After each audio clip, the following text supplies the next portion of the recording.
చాలా కష్టం ఉంది. ఇగో చిన్నపిల్లల్ని రెడీ చేయాలంటే పెద్ద టాస్క్ అనమాట. మా పిల్లని ఇలా రెడీ చేసాము.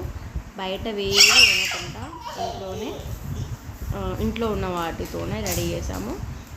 ఆ కిరీటం వచ్చేసి ఏమంటారు, మన ఇంట్లో వస్తాయి కదా, ఏమంటారు ఫ్లిప్కార్ట్లో డబ్బాలు వస్తాయి కదా, సో వాటితోనే కొంచెం డెకరేషన్ చేసామంటే ఒక ఇయర్కి ఎందుకు అంటే 1 డేకి అంత మనీ ఎందుకు అనేసి మొత్తానికి కిరీటం బాగా వచ్చేసింది.